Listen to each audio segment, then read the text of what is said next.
मोहसिन नकवी साहब भागे हैं वहाँ।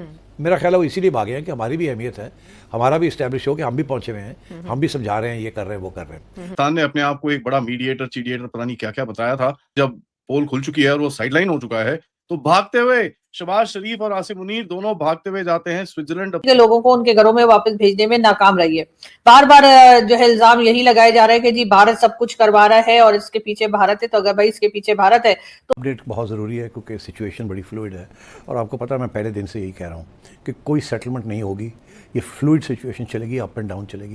एक दिन पहले तक हमको पता था कि भाई शहबाज शरीफ का जो पूरा विजिट था स्विट्जरलैंड का वो तो कैंसिल हो गया। शहबाज शरीफ तो स्विट्जरलैंड में पहुंचा हुआ है। क्यों पहुंचा हुआ है भैया? वो तो छुट्टी मनाने जा रहा था। उसने तो पूरा अपना पैकिंग वैकिंग अपनी 5वीं 6ठी बीवी जो भी है उसको बोल बात। कतर जो है वो कोशिश कर रहा है कि नंबर अपने लगवाए जाएं। हाईजैक कर लिया जाए सारा क्रेडिट। हाईजैक तो करना मुश्किल है मगर ये है कि अपने नंबर लगाए जाएं। बट अभी ऐसा हुआ कि भाई शहबाज शरीफ और आसिम मुनीर दोनों वहां पर पहुंच गए हैं। चक्कर क्या हुआ कि भाई साहब कतर ने पूरी तरह से इनको साइडलाइन कर रखा है। और मुझे मिसअंडरस्टैंड नहीं करना चाहिए कि ईरान भी ये समझता है कि आगे जो कुछ नेगोशिएशंस होनी है उसके अंदर जो एक क्रिटिकल इशू है, इशू पैसे का है, वो उस पर कतर ज़्यादा बड़ा रोल अदा कर सकता है कंपेयर टू पाकिस्तान। किसी चीज से साइडलाइन होना हो तो पाकिस्तान से सीखे किस तरह साइडलाइन किया जाता है अपने आप को ही। पाकिस्तान ने अपने आप को एक बड़ा मीडिएटर चीडिएटर पता नहीं क्या क्या बताया था। जब पोल खुल चुकी है और वो साइडलाइन हो चुका है तो भागते हुए शहबाज शरीफ और आसिम मुनीर दोनों भागते हुए जाते हैं स्विट्जरलैंड अपनी तो इज्जत बचानी है उसके लिए। एक दिन पहले तक हमको पता था कि भाई शहबाज शरीफ का जो पूरा विजिट था स्विट्जरलैंड का वो तो कैंसिल हो गया। शहबाज शरीफ तो स्विट्जरलैंड में पहुंचा हुआ है। क्यों पहुंचा हुआ है भैया? वो तो छुट्टी मनाने जा रहा था। उसने तो पूरा अपना पैकिंग वैकिंग अपनी 5वीं 6ठी बीवी जो भी है उसको बोल बाल। बट अभी ऐसा हुआ कि भाई शहबाज शरीफ और आसिम मुनीर दोनों वहां पर पहुंच गए हैं। चक्कर क्या हुआ कि भाई साहब कतर ने पूरी तरह से इनको साइडलाइन कर रखा है। ऐसा है कि भैया कुछ दिखाने को नहीं है, कुछ बताने को नहीं है, किस तरह बोले किस तरह ना बोले। अब आप देखिए क्या हालत हो रखी है इनकी। बोलेंगे कि भैया बचा लो नहीं तो हमको घर में मार पड़ेगी, मार पड़ेगी घर में। सही होता है साहब, ये चीज समझनी पड़ेगी आपको। ठीक है, फोटोएं खिंचवाने के लिए बहुत बहुत जरूरी होता है, नहीं तो भैया दुनिया बोलेगी कि भाई पाकिस्तान ने तो कुछ किया ही नहीं। बाय द वे अब देखिए ये जो पूरी नेगोशिएशन चल रही है, वैसे भी आपको पता है नेगोशिएशन कैसी, वहां पर तो स्टेट्स ऑफ हॉर्मुज खोल बंद खोल बंद खोल बंद पता नहीं क्या। ठीक है जी, तो चक्कर क्या है, ईरान को भी पता है कि साहब ऐसा है, पाकिस्तान की कोई क्रेडिबिलिटी तो है नहीं। मैसेजिंग बॉय की तरह कर रहा था। अब अगर ईरान को कुछ पैसे पूसे चाहिए तो वो कतर के पास जाएगा, सऊदीया के पास जाएगा, वो ऐसी कंट्रीज के पास जाएगा। कुछ स्टैंडिंग है वो एक भिखमंगे के पास क्यों जाएगा साहब? ये ईरान को भी समझ में आ रहा है। तो ईरान हाँ ठीक है पाकिस्तान को थोड़ा बहुत इन्वॉल्व रख रहा है, बट कहीं ना कहीं ईरान को भी जरा दूरी रखो, नहीं तो ये साले जो मिला है उसमें अंदर भी 10% मांगेंगे। अब खैर ये नेगोशिएशन कहाँ आगे जाती है और ये कहाँ जाती है वो तो, बट पाकिस्तान का इसके अंदर जो रोल है वो बड़ा क्लियरली बाहर निकल रहा है कि जिस तरह से पाकिस्तान के प्रधानमंत्री को अपनी ट्वीट डिलीट करनी पड़ी थी। क्या था कि साहब पाकिस्तान एक मीटिंग ऑर्गेनाइज कर रहा है यूएसए और ईरान के लिए स्विट्जरलैंड में। पाकिस्तान मीटिंग ऑर्गेनाइज कर रहा है जून 19 तारीख को। अब वो मीटिंग तो हुई नहीं तो पाकिस्तान को अपनी ट्वीट भी डिलीट करनी पड़ी और अब सब कुछ वो हटाना पड़ा वहां से। इन्वेस्टमेंट में ये ऑलरेडी झेल चुके हैं। अब इनको ये बड़ा क्लियरली पता है कि भैया अगर ये ऐसे ही चलता रहा तो हमारा रोल जो थोड़ा बहुत मतलब माइन्यूट सा 3% 1% जो इधर उधर मैसेज देने के बाद भी जो इनका रोल बना है वो भी डपा गोल हो जाएगा। और अगर वो डपा गोल हो गया तो भाई साहब जो अगर से थोड़े बहुत पैसे पूसे मिलने हैं साले वो भी नहीं मिलेंगे। करेंगे तो क्या करेंगे भाई साहब? द प्रॉब्लम इज दैट इनको ये नहीं आ रहा कि भैया how do we keep a certain amount of relevance. अब कतर एक ऐसा देश है, कतर ने तो पाकिस्तान को अभी पैसे दिए हैं किसके लिए कि भैया तू जरा अपने 5,000, ठीक है जी, तो $1 आधा बिलियन दिया और पुश करेंगे इरानियंस को कि प्लीज आप स्विट्जरलैंड चले और मुज़ाकरात की अगली टेबल पे बैठें जो अगला फेज होने जा रहा है। लेकिन वहां जैरेड कुशनर स्टीव विटकॉफ के पहले पहुंचने की खबरें हैं, एक्सी रिपोर्ट किया है। उस पर मजीद डेवलपमेंट ये है कि जेडी वैंस भी ये कह रहे हैं कि वो 1-2 दिन में स्विट्जरलैंड जा सकते हैं। इसका मतलब है अगला राउंड एक्सपेक्टेड है उसी टाइमलाइन पे जिसपे आपने कल प्रिडिक्ट करते होंगे। मेरा आपसे ये सवाल है कि इजराइल ने जो साउथ लेबनान में अटैक्स किए, हिजबुल्लाह की जानिब से जो कार्रवाइयां की जा रही हैं, उसके बाद अभी ये आ रही हैं कि स्ट्रेट ऑफ हॉर्मुज को फिर बंद कर दिया गया। अल जजीरा ने ये रिपोर्ट किया है। सो इतने मिक्स्ड सिग्नल्स में आपको अभी ग्रीन लाइट दिखाई दे रही है अगले फेज के लिए? अपडेट बहुत ज़रूरी है क्योंकि सिचुएशन बड़ी फ्लूइड है और आपको पता है मैं पहले दिन से यही कह रहा हूँ कि कोई सेटलमेंट नहीं होगी, ये फ्लूइड सिचुएशन चलेगी, अप एंड डाउन चलेगी। कोई नई डेवलपमेंट होगी, कोई पीछे हट जाएगा, कोई आगे आएगा, फिर कोई लोग भागेंगे उनको मनाने के लिए। ये चलेगा सिलसिला ये अगले 60 दिन।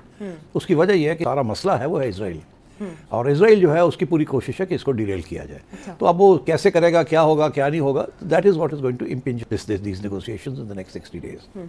अब लेटेस्ट वो ये हुआ कि इन्होंने जाना था स्विट्जरलैंड, हमारी तरफ से भी प्राइम मिनिस्टर शहबाज साहब भी तैयार बैठे थे जाने के लिए। उनकी तो बुकिंग कंफर्म थी, बुकिंग with थी family सारी, कहा जा उनकी रहा है टीम जो reportedly। थी, मीडिया की टीम पहले चली गई, अभी भी वहाँ है, कुछ लोग वापस आ रहे हैं, मगर एक मीडिया की टीम वहाँ बैठी हुई थी, फॉरेन ऑफिस के लोग थे। फॉरेन ऑफिस के लोग थे, और ये था तवक्को थी कि ईरान के लोग भी वहाँ पहुँचेंगे और जेडी वैंस भी होंगे, और बात आगे बढ़ेगी, बिकॉज ये अब टेक्निकल जो डिटेल्स है इसको भी तो किक ऑफ करना है ना, जी। और उसमें सबसे इंपॉर्टेंट वो न्यूक्लियर इशू है। अच्छा, अब फिर पता चला कि जी वो प्राइम मिनिस्टर साहब ने कैंसिल कर दिया या पोस्टपोन कर दिया। पता चला कि जो लोग वहाँ बैठे हुए हैं उनको कहा गया कि आप वापस आ जाएं। फिर ये पता चला कि विटकॉफ और कुशनर साहब पहले ही पहुँच गए थे, और अब शायद विटकॉफ भी जा रहे हैं, उसका भी स्टेटमेंट आ गया कि मैं भी जाना चाहूँगा अगले 1-2 दिन में। जी। फिर ये पता चला कि जी मोहसिन नकवी साहब भागे हैं यहाँ से और तेहरान गए हैं।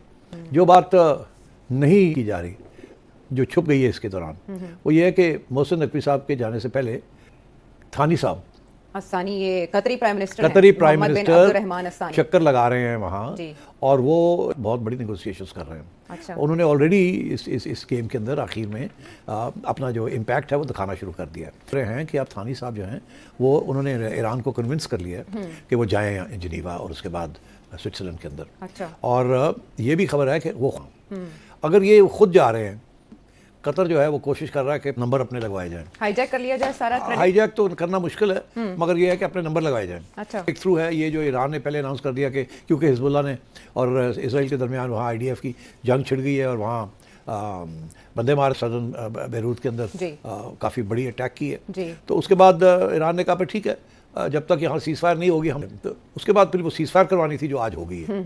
तो मेरा ख्याल है इसमें इनकी ये कोशिश रही है कतर वालों की कि इनका भी कोई रोल हो। और मैं ये समझता हूँ, और मुझे मिसअंडरस्टैंड नहीं करना चाहिए, कि ईरान भी ये समझता है कि आगे जो कुछ नेगोशिएशंस होनी है उसके अंदर जो एक क्रिटिकल इशू है, इशू पैसे का है, वो उस पर कतर ज़्यादा बड़ा रोल अदा कर सकता है कंपेयर टू पाकिस्तान। तो अब कतर को थोड़ी सी ज़्यादा लिफ्ट करा रहे हैं, और कतर वाले ही हैं जिन्होंने जो कि वहाँ जिसके ज़रिए कोई वो जो $300 बिलियन की जो बात हो रही है, ये सारे मिलके कुछ पैसे इकट्ठे करके और ईरान को देंगे।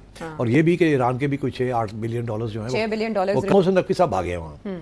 मेरा ख्याल है वो इसीलिए भागे हैं कि हमारी भी अहमियत है, हमारा भी इस्टेब्लिश हो कि हम भी पहुंचे हुए हैं, हम भी समझा रहे हैं, ये कर रहे हैं, वो कर रहे हैं। वो जी स्विट्जरलैंड पहुंच चुके हैं, और उनके साथ बताया ये जा रहा है कि field marshal general Asim Munir जो हैं वो भी स्विट्जरलैंड पहुंच गए, और ईरान और अमेरिका के दरमियान बातचीत का दौर शुरू होगा, यानी कि डायलॉग जो है वो स्टार्ट किए जाएंगे। और कहा तो यही जा रहा है कि जो अभी आपको MOU साइन हुआ है, उस MOU के बाद जो है दोबारा जो है वो एक दूसरे के ऊपर अटैक्स भी चल रहे हैं, और भी कई तरह की प्रॉब्लम्स चल रही हैं। देखा गया है कि कभी कहा जाता है स्ट्रेट ऑफ हॉर्मुज बंद है ईरान की तरफ से, लेकिन अमेरिका कहता है कि नहीं जी, स्ट्रेट ऑफ हॉर्मुज जो है वो ओपन है, और इसी किस्म की एक दूसरे के ऊपर बातें की जा रही है। साथ साथ जो है एक डायलॉग भी जो है वो भी करना था इन्होंने से, जो है अब प्राइम मिनिस्टर शहबाज शरीफ और field marshal general Asim Munir जो हैं वो भी पहुंच चुके हैं इस वक्त स्विट्जरलैंड में, और डेलीगेशन तो पहले ही वहां पे मौजूद था, यानी कुछ जो लोग या कुछ मीडिया के लोग जो है उनको पहले ही वहां पर भेजा जा चुका है। ये जा रहा है कि बातचीत होगी, और इस बातचीत के जरिए ही जो है ये इस मामले को आगे लेके जाया जाएगा। तो बताए गए कि जी ईरान और अमेरिका 60 डेज एक दूसरे के ऊपर अटैक नहीं करेंगे, लेकिन लेबनान का क्या होगा, इजराइल क्या कर रहा है, या इजराइल की क्या है, या इजराइल वाले जो है वो अटैक को रोक रहे हैं या नहीं रोक रहे, ये यकीनन एक ऐसी कह लीजिए ऐसा सवाल है या ऐसा पॉइंट है जो लोगों के जहनों में के कोई जवाब जो है वो दे पा रहे हैं। यकीनन यहाँ पर बहुत पाकिस्तान में तो खैर बहुत ही अप्रिशिएट किया जा रहा है कि दीपा कमाल ही कर दिया है पाकिस्तान ने, जो है वो ना सिर्फ ये कि ईरान अमेरिका की वॉर रुकवा दी है, टैक्स रुकवा दिए हैं, अब बातचीत भी कराई जा रही है। ये तमाम बातें जो हैं वो तो हम काफी अर्से से, बात सारी ये कि पाकिस्तान ने ये सारा चमत्कार तो दिखा दिया, लेकिन अपनी कंट्री में क्या हाल है, अपनी कंट्री में तो अभी तक कुछ ऐसा दिखाई नहीं दिया कि यहाँ पर अमन आया हो, चाहे वो कश्मीर को लेके कहिए, कश्मीर में भी जो। हेलो दोस्तों, जय हिंद। आपका हमारे यूट्यूब चैनल में स्वागत है। ईरान अमेरिका जो युद्ध हो रहा था उसके समझौते में पाकिस्तान लगा था, लेकिन वो करा नहीं पाया। यहाँ कतर ने समझौता कराया सीज फायर, उसमें पाकिस्तान भी क्रेडिट लेने के लिए भगा। पहले शहबाज शरीफ ने अपना यात्रा कैंसिल कर दिया था, फ्रांस में जो जाने का, स्विट्जरलैंड जाना था, लेकिन अब जब देखे कतर भी पहुंच गया तो फिर भी क्रेडिट लेने पाकिस्तान पहुंच गया है। पाकिस्तान को लग रहा है कि सारा क्रेडिट कतर न ले ले। कुछ प्रॉब्लम्स चल रही हैं वो सभी के सामने हैं, और पाकिस्तान की स्टेट जो है के लोगों को उनके घरों में वापस भेजने में नाकाम रही है। बार बार जो है इल्जाम यही लगाया जा रहा है कि जी भारत सब कुछ करवा रहा है और इसके पीछे भारत है, तो अगर भाई इसके पीछे भारत है तो